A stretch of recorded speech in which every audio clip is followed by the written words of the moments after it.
چې خاوند ته په درد او تکلیف رسیږي، ذهني ټینشن،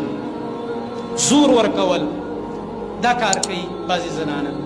رسول الله صلی الله علیه وسلم فرمایل د معاذ بن جبل حدیث دی رضی الله عنه، وایي د الله نبي نه مې واورېده لا تؤذي امرأة زوجها فی الدنیا، و یو زنانه خپل خاوند له تکلیف نه ورکوي په دې دنیا کې، مګر کلم چې یو زنانه راولېږي او دا کار وکړي چې خپل خاوند له تکلیف ورکړي، خپل خاوند پریشانه کړي، الا قالت زوجته من الحور العين،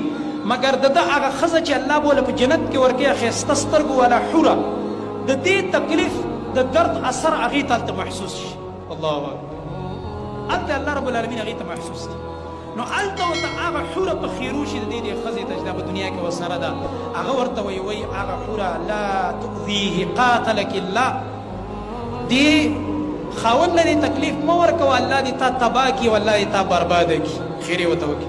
الله دې تباه کړه، ته دې له تکلیف مه ورکوه، مه خفه کوه، دا فانما هو عندك دخیل، دا خو تا سره د یو څو ورځو میلمه دی،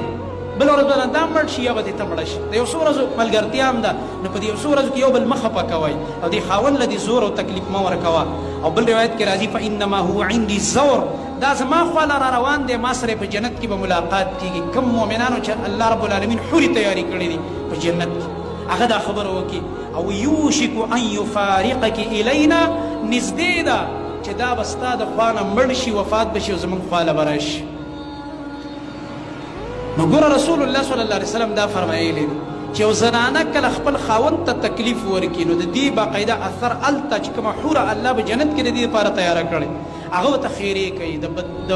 هلاکت خیرې ورته کوي چې دا مه خفه کوه. او چې کله یو زنانه داسې ده، وفاداره ده، مؤمنه ده، په دنیا کې د خپل خاوند اطاعت کوي، په جنت کې چې الله کومې حورې وله ورکوي دې خاوند لی، نو دا بیبي به هلته د هغه حورو سرداره وي او دا به ورسره هلته ملګري وي. دا بچي الله بیرته میلاوي د والدینو سره. قرآن کې ځای په ځای دا خبره ذکر ده، کله چې مور پلار هم مؤمنان دي، بچي ایمان والا دي، نیک اعمال کوي، یو نیکه کورنۍ ده، نو په دې دنیا کې خو موږ یو بل نه په مرګونو جدا کېږو، خو بیا الله رب العالمین دا مؤمنان ټول په جنت کې را یو ځای کوي. الله سبحانه وتعالی دې زموږ ستاسو